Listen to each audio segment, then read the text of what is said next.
All right. Oops. Can everybody see my screen? Yes. Yes. Yeah. So right now I'm in Photoshop. I have Anthony's file open, and he did a pretty good job of naming his file. It says, you can see it up here at the top, Ape Trilo Photo 10 Motion Final one. You know, that's all good. That's exactly what that's exactly what I'm looking for, and it helps me to understand exactly what files are what, especially because they're showing up for some reason in Canvas as these as links, not images. Like in my other class, they show up as images, so I'll have to figure out why yours are not showing up the same way. But in any case, let's say that let's say I was to rename it something else. So we're going to go File, Save As, and let me go over to Desktop, Photo 10. Okay, so let's say work files. Okay, so let's say that I'm gonna let's say that this was my motion assignment, and this is the second one that I'm gonna name, right? So right here, you already see I have Clark _ motion, right? What you can do is just click on that, and it'll change the name to Clark _ motion. Now, if I just hit save, it's gonna overwrite and save over the top of that, or it's gonna ask me if I want to, which is not what I wanna do, right? So all I'd have to do at this point is come over here and drop a 2 in there.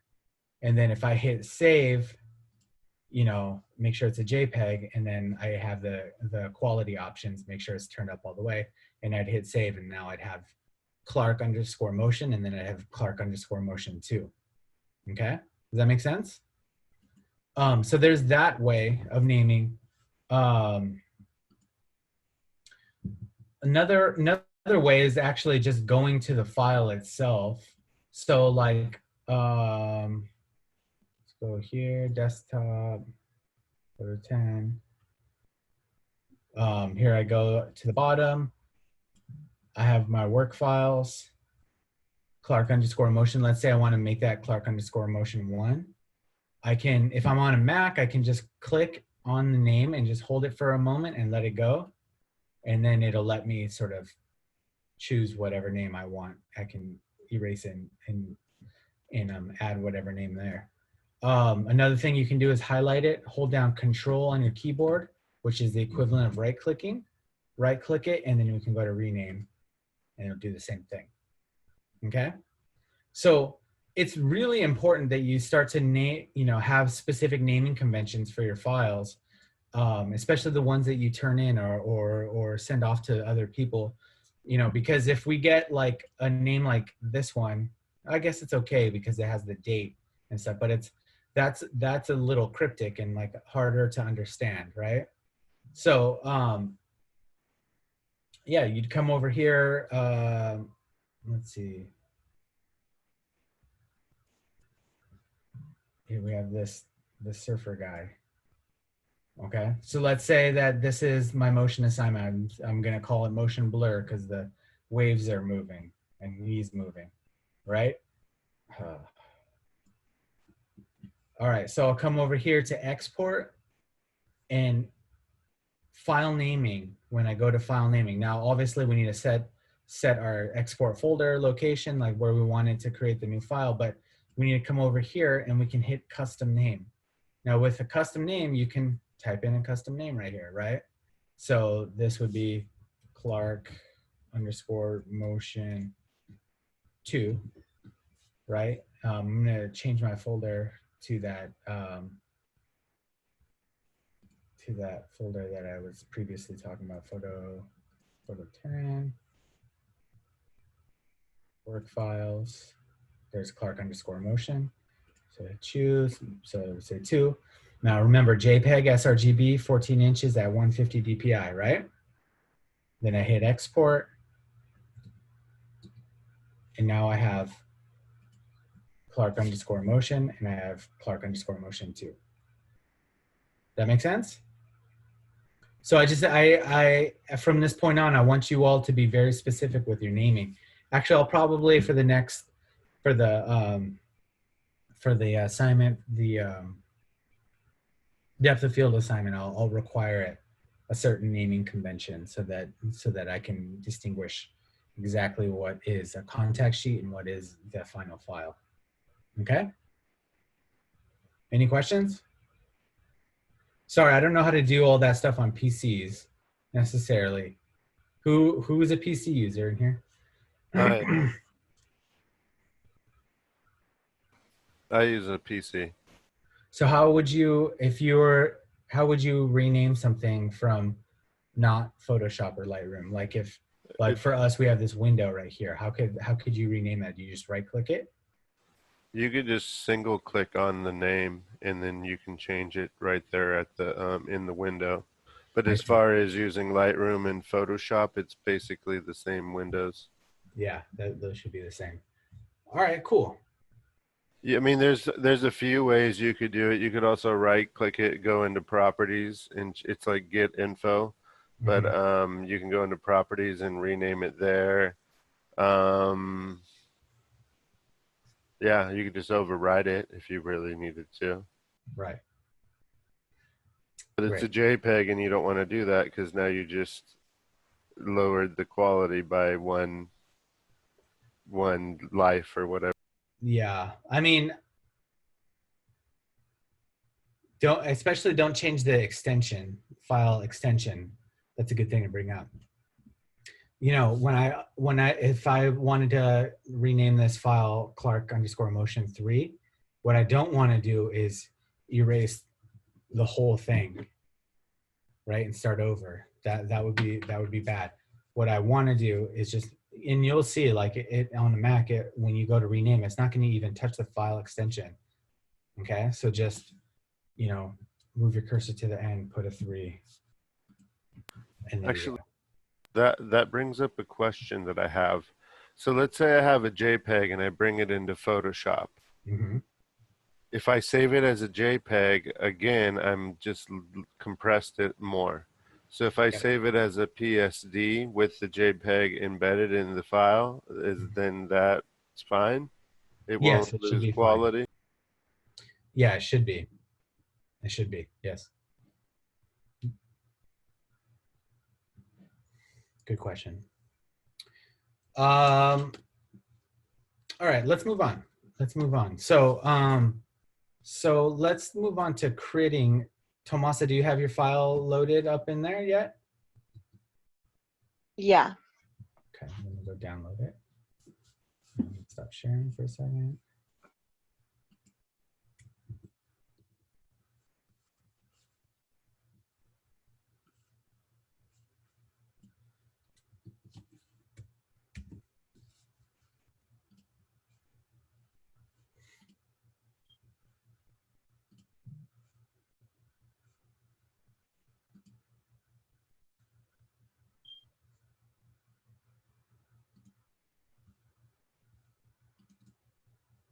Okay. So I have Tomasa, I have Anthony, I have Jeffrey, and I have Thomas. And then Paulina, I have your contact sheet. We'll talk about it after. Cool? Yeah. All right, let's do it.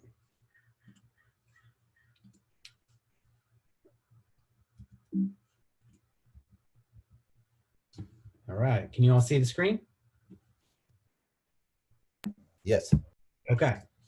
So what was somebody before we even start? Let's just talk about what the assignment was. We were to take photos of like different type of motions, so stop action, motion blur, and panning, Mm-hmm. and to select one of our favorite photos and to make corrections to it to present today. Cool. That's it. All right. So somebody identify which of the 3 this is.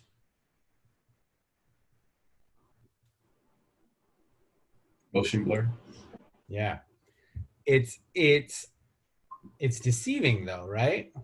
Yeah. It's kind of backwards. You would think that it would be panning, but it's not. Why is it not panning? I mean, but it is panning, but it's not. It's because Yeah.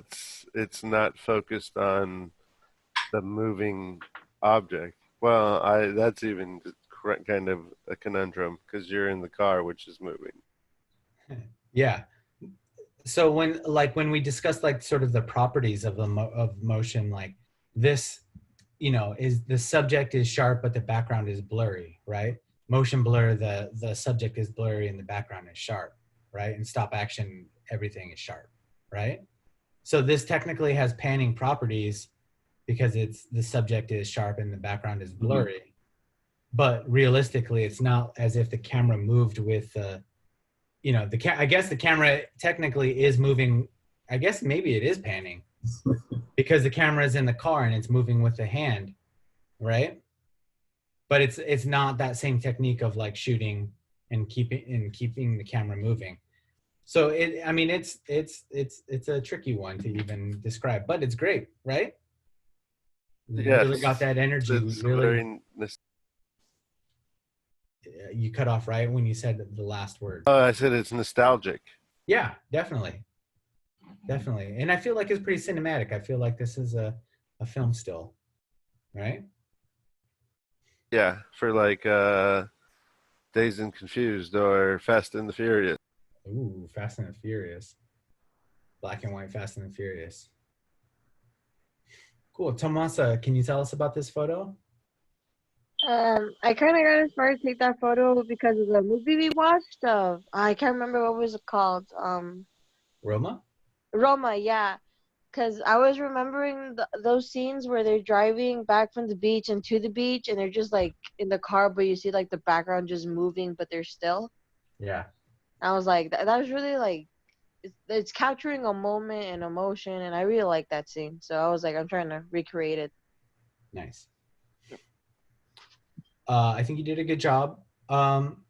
Where does this sort of, when you're all looking at this, where does this sort of place you? What do you think? Where are you? Where are we? In the car. Yeah, for sure in the car, but like in a pull back sense. You're the passenger, it seems like. No, you guys are being too specific. I'm talking about like Taking a nice drive. where? Neighborhood. In a neighborhood, yes. In like this very Americana suburban neighborhood, right? Another like little clue that we have is that we're assuming this person is a passenger, which means that the passenger is on the right side, right? Which is also American, right? Or North American.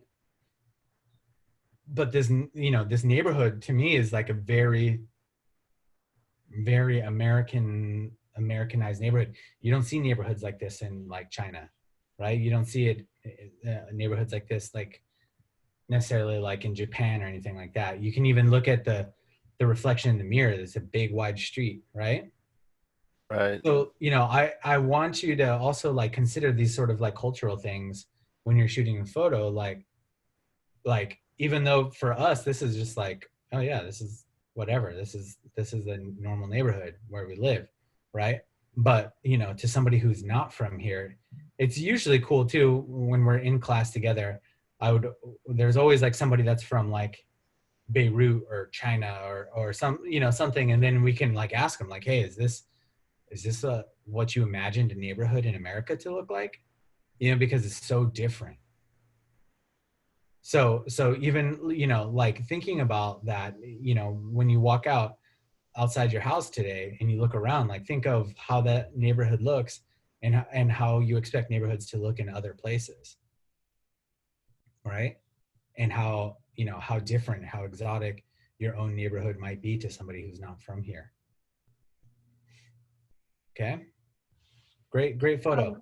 Thank you. I kind of had a question. So, remember that assignment we did a while back where we had to pick our favorite photographer Yeah. and write about him? I remember there was this one photographer where he showed a before and after about a girl, and then the other photo was like a car, but you could see the car was kind of like wear down. I think you could see like a piece of her clothing. is that kind of like what you mean? Just like really read into the photo and find like the hidden message. Yeah, Because like I mean, I don't even necessarily think like messages are hidden. I would just say like the way you read a photo or any artwork is probably different than the way other people read it from other places, right? We have a very westernized way of looking at the world, right? Which is very different than like say like somebody from Africa, right? Yeah. So there is always more to it if you really stop and try to like intake like what these photographs are of, right? Like what city is this? Pomona. Pomona. This is the neighborhood in Pomona, right? Like this is, you know, to us, like, yeah, that looks like Pomona, right? And we can sort of like get an idea of like, as soon as you say Pomona, I already have like thoughts in my head of like where Pomona is, what Pomona is, where it's located, where in Southern California it's located, like all these things like that all is intertwined with a sense of place when you look at a photo, you know, especially like this. So there are much deeper like sort of messages that you can find that aren't necessarily hidden, but if you take the time out to really read into some of these photographs, like somebody could probably write like 10 pages on this, just about sense of place and about movement and about, you know, suburbia, or, you know, what it's like to be on the outskirts of Los Angeles, you know, for another thing. And I don't know if any of you have ever talked to somebody. Have you ever talked to somebody that's not from LA or not from Southern California? I mean, No. if you talk to somebody that's not from Southern California and you talk about Southern California, they think that Southern California means Los Angeles, means LA, right? They don't realize that Southern California is massive. And how different is Pomona from downtown LA?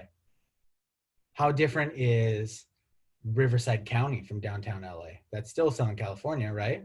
How different is San Diego County from LA? How far is San Diego County from downtown LA? Right? So it's go ahead. I'm gonna say fly into LA with somebody who's never been to LA. Like I was flying from Georgia to LA, and you know it's very dark, and then you get into like Los Angeles area and just lights for as far as you can see, like at night when you're flying in, and they're just like blown away by how many lights and how big it is. Yeah, exactly. So, you know, it's really cool, I think, to like really start to consider these things with your photography or with any artwork, right? Is just, you know, how not just how you and your you know your own, like if how people within your own sort of network or your circle might read your photo, but how somebody else from a different place might read that photo, right? It's or artwork, any artwork is different, right? It's very different. And I think like, yeah, anyways, that's as deep as I'll go with the theory stuff. But yeah, it's really good to consider all these things when you're shooting. Another thing to consider is time, right? Like, how is this photo going to be read 50, 100 years from now?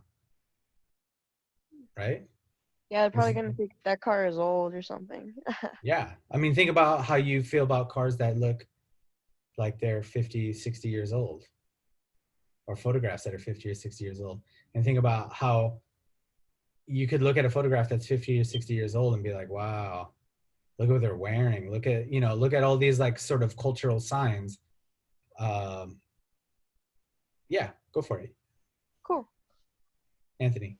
Are you like hinting at, or actually not, is this how you come up with subject matter to take photographs of? Like, oh, okay, I really like this this whole Americana culture.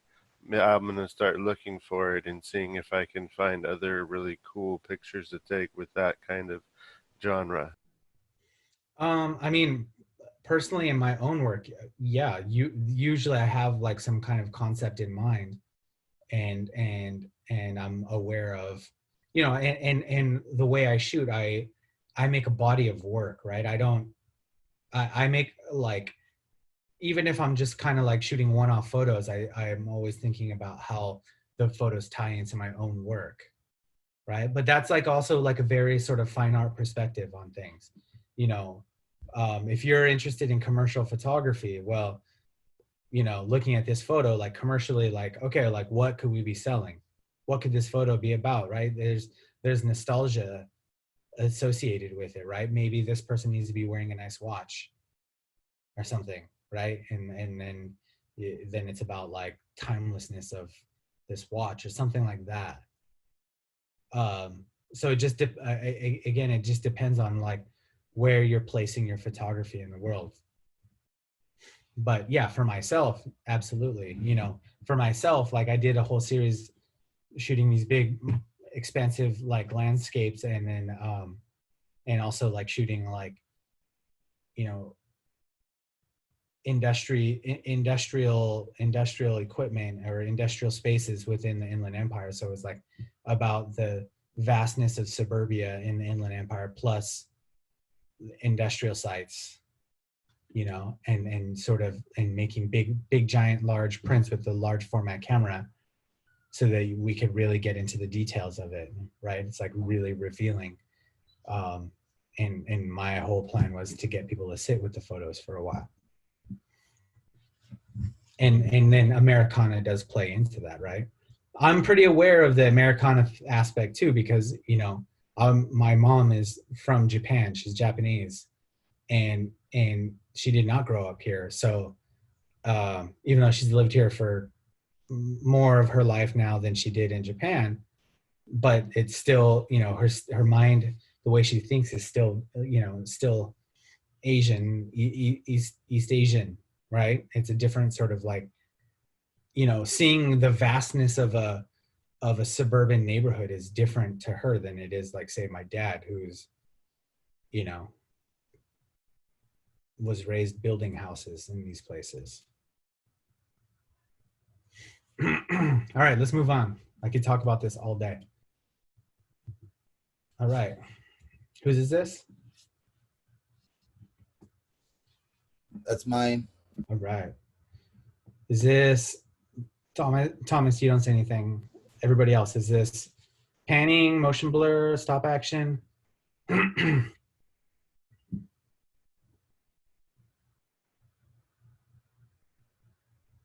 Is that painting?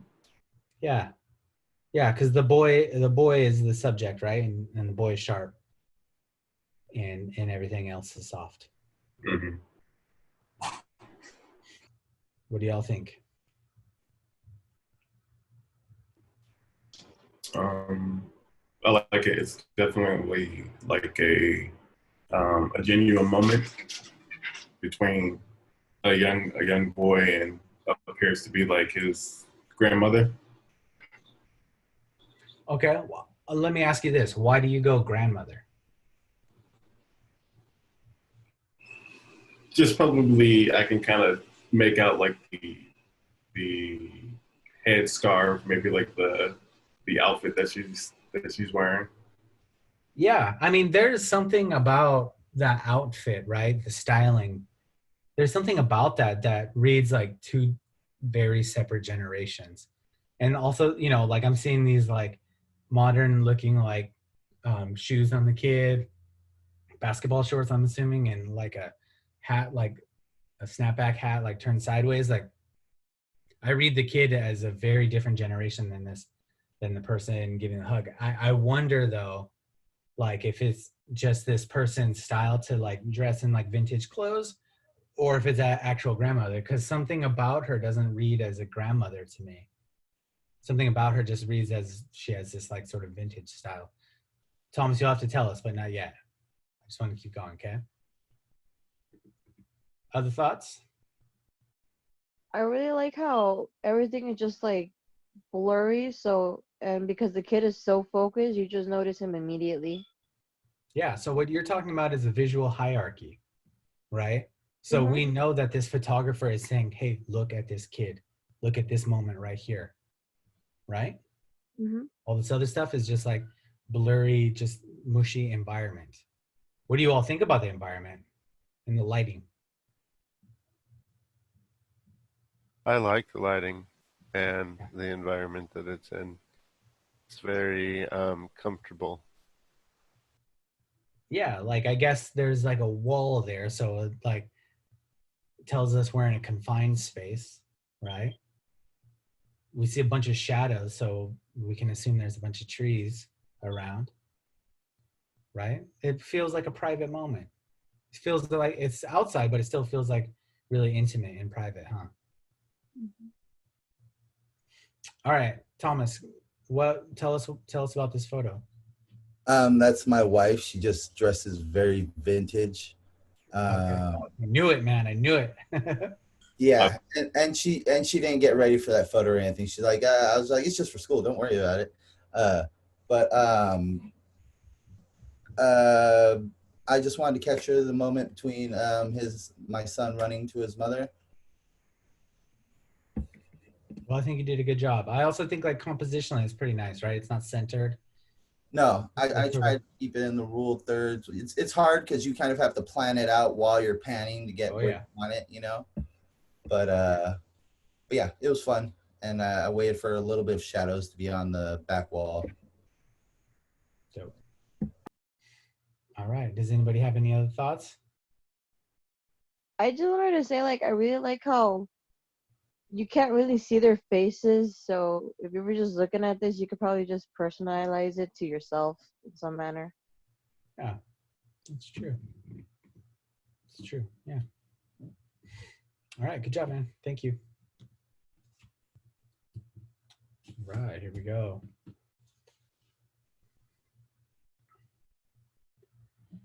All right. So, Jeffrey, you don't say anything. Everybody else, is this motion blur, panning, stop action? It's stop action. Okay. How do you know? Well, it's sharp. The background is is sharp too, and basically he's like doing a motion, but it's captured in the moment. Yeah, it's frozen, right? Yeah. The ball is suspended in the air. Okay, cool. So, what do you all think about the photo?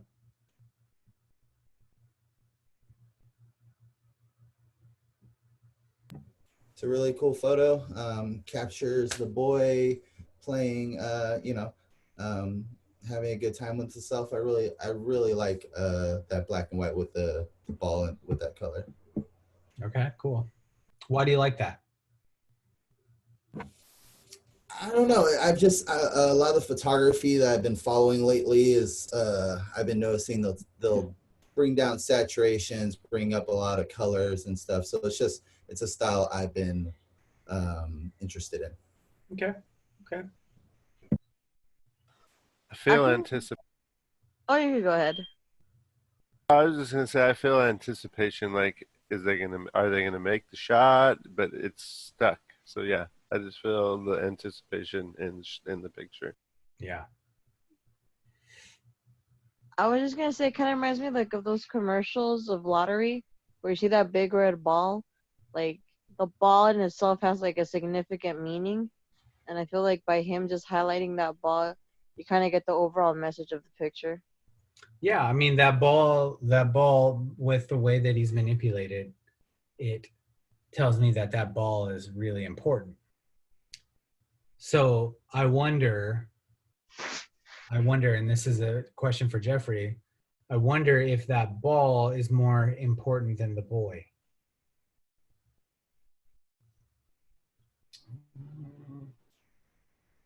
I think the whole concept is just to like, you kind of get pieces of the boy, you get pieces of the background, and kind of like this motion, but then the ball just kind of like, it kind of plays on like conventional wisdom of like what he's actually.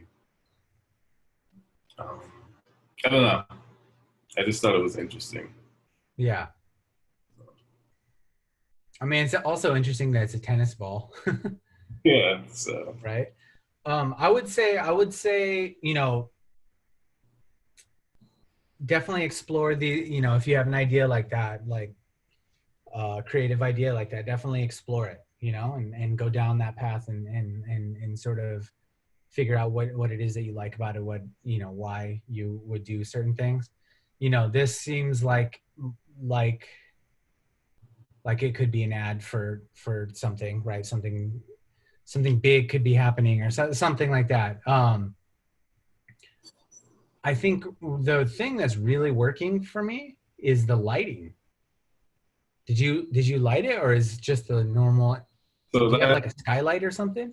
no, so that was just natural lighting, and then of course I took it into to Lightroom, and Yeah. then like Photoshop, but just to like bring out highlights and Right, just. right. No.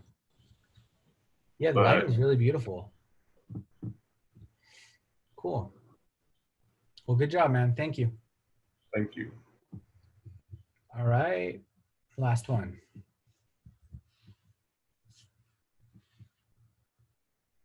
This is stop action, panning, motion blur, Panning. panning. Why? The subject is semi-sharp while the rest is blurry. Nice.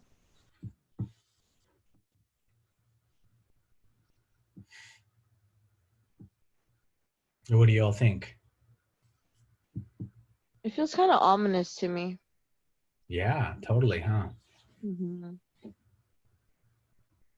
Because I feel like he might go downstairs through that door, but like I don't know. It's kind of like it's kind of like lighted in a way that you don't really know what's going on, but it just feels kind of dark in general. Yep. Yeah, I feel like what adds to, the drama is like the dramatic lighting and how you can't really like see his face or like read it very well. So it's just like kind of like has a little bit of like a layers as to who that is and what's going on. Yeah. I think this is the kind of photo where there's a lot, there isn't stuff on the walls, there isn't a big logo on the t-shirt, right? It's just like it's stripped of all those sort of things, and all we're sort of left with is what we can assume is an old man, right? Walking, and I took it as this old man is walking into this room, this dark room, right, with no lights on. There's something ominous about that. There's something there's something spooky, right? About it. But very, very beautiful, really beautiful. Dark photos can be really, really beautiful if they're done correctly. And another thing too about dark photos is like sometimes people feel like they literally have to be dark, right?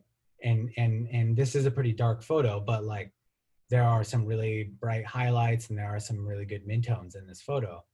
So, really it's dark because we can't see the person. It's dark because the person is moving in a space, going into this room. Like I just imagine like this person sort of moving slowly because they're older, but I could be totally wrong. Older people move quick too, but you get what I'm saying. Like there is something, I think somebody said ominous, and I think that's a really good description. Anthony, why don't you tell us about this photo? The man is fairly old. He's not he works hard though. Yeah, and he is moving into it's an actual hallway. And I mean, I've been in this house for a long time. I go out every once in a while, and I just was panning on everything and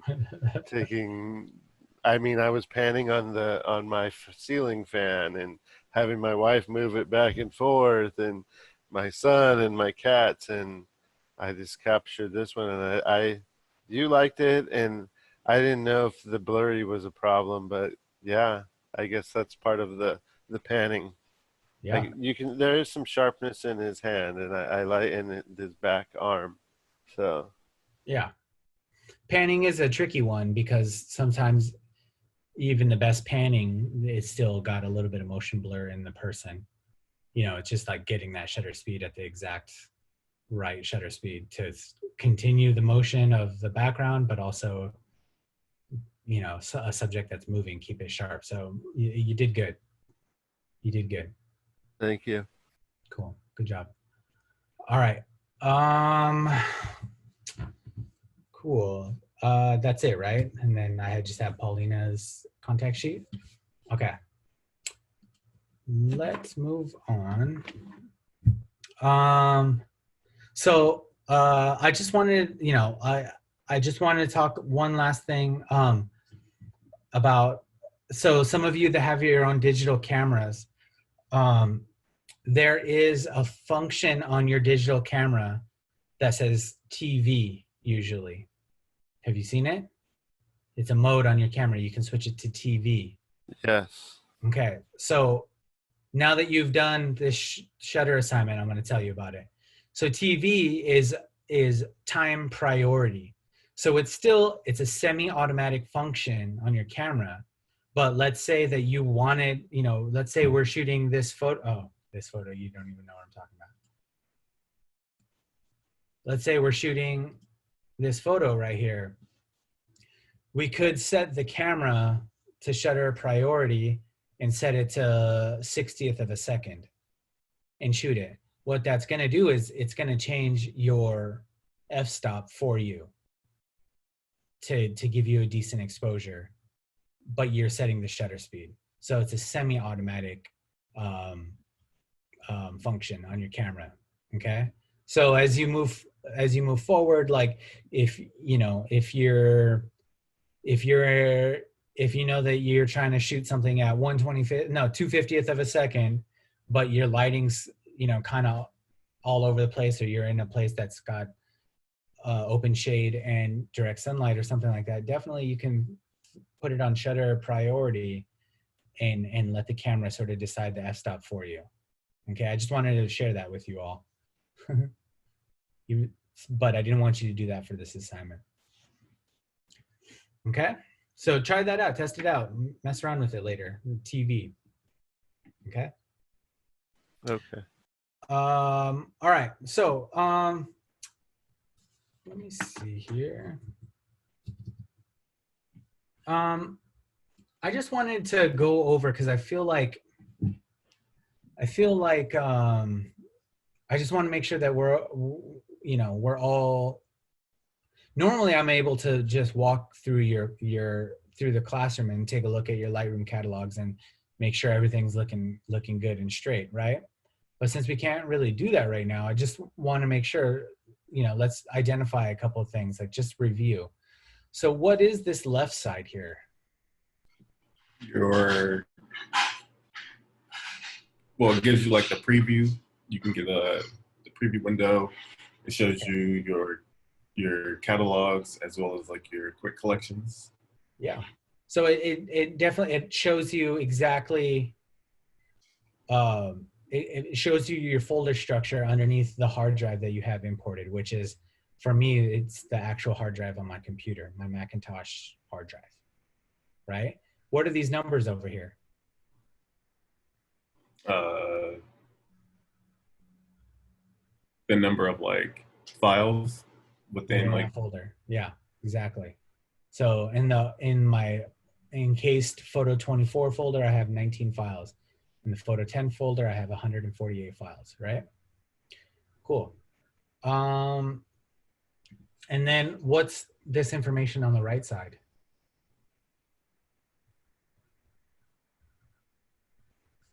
That's basically the metadata. You can make keywords for searching. There's a lot of things you could do over there. Yeah, exactly. So this is like all the file information, right? About the individual files. How can I change this from this single view to a gallery view? The bottom left, next to the export, Perfect. How do I make those thumbnails bigger? Double click them. I can come over Push here F. to thumbnail and drag the slider. Oh, like that. Zooming. Okay. Does everybody know how to compare two files? Y, correct? Yeah. Actually, it's C. Isn't it C? Oh yeah, Y is the before and after of the image. You could also push this button right here, compare view, and it'll pull up the two files that you have highlighted. Okay, push C didn't know again, that. and it'll get rid of it. Okay, what happens if I go to this module right here? Edit your photos. Yep, this is where the editing happens, right? And what is this thing called? The histogram. the big giant word right there. So what is this representing though? Tell me about the histogram. Light.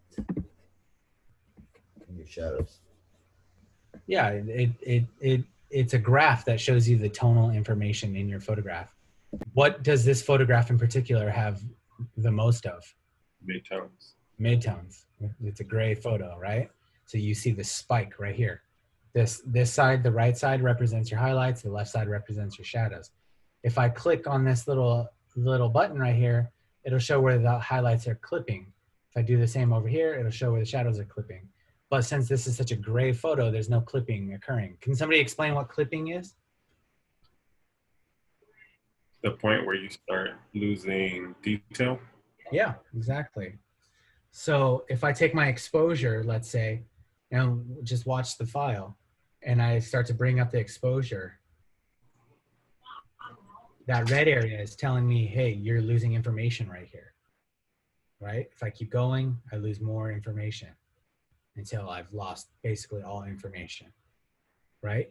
And the same can be true with the shadows. If you pull it down the other way, it should turn blue. Oh, we still have information in the shadows. There's no point where I've lost information in the shadows, but let's see.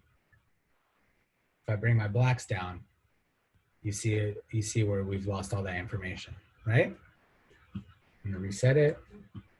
Okay, cool. And that basically means that it's been turned to a bitmap and there's nothing you can do about those pixels, right? Basically, yeah, you've lost information. Now, what you can do is hold down Option. Also, I'm going to turn these off because I don't like that. But you can hold down Option on your keyboard, and as you drag your slider, you can see when you start to lose information, right? In my highlights, I'm losing information, and then I can let it go. Or you could do the same with the shadows. We didn't really lose any information, but if I'm holding down Option, it'll just show you exactly where you're losing information. Okay, and that works. I believe it works for your highlights. It works for your whites. I don't think it does work for your shadows, but it does not work for your contrast. Okay. All right. Did we talk about camera profiles on here? A little. Yes, I think you did. Okay. Well, I'm just going to review it. Under lens corrections, we can enable profile corrections, right? So with this is my Nikon camera. So I'll go here to make, find Nikon, right? And then the model, it's the kind of lens. So this is an old lens, so it actually has no idea. It thinks it's some Coolpix, Nikon Coolpix, like that's probably just what it reverts to. So you'd actually have to go through here and find the lens. It's a 105. See if it even has it. Right there. It's not quite that lens, but close enough. And then it'll balance out. It'll add this sort of preset to sort of balance out any distortion and things like that. Right? So that's that. And then somebody tell me how to export this file.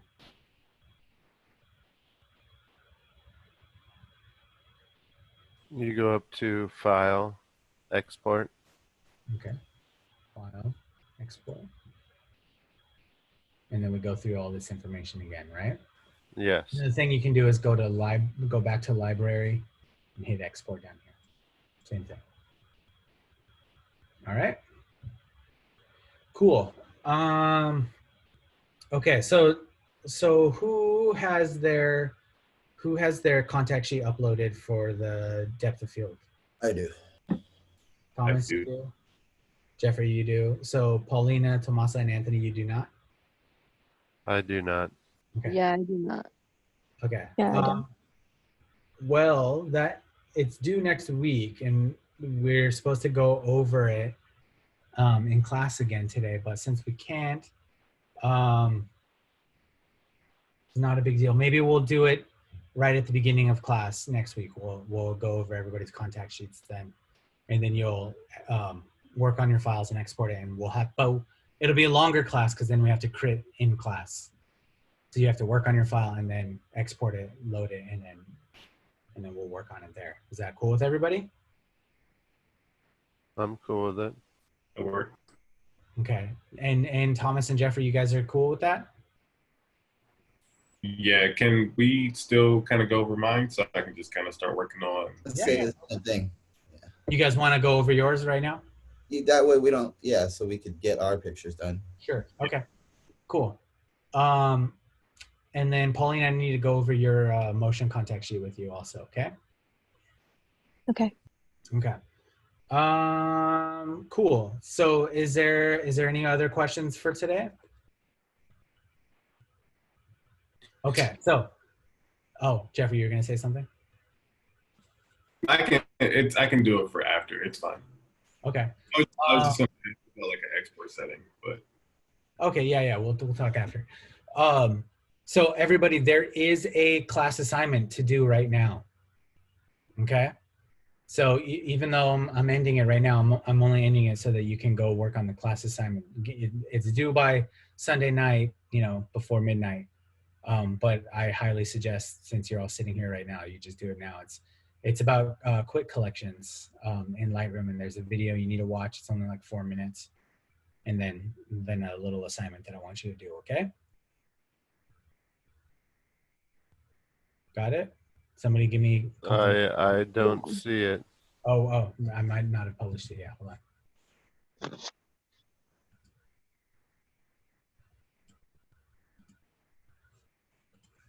1 second.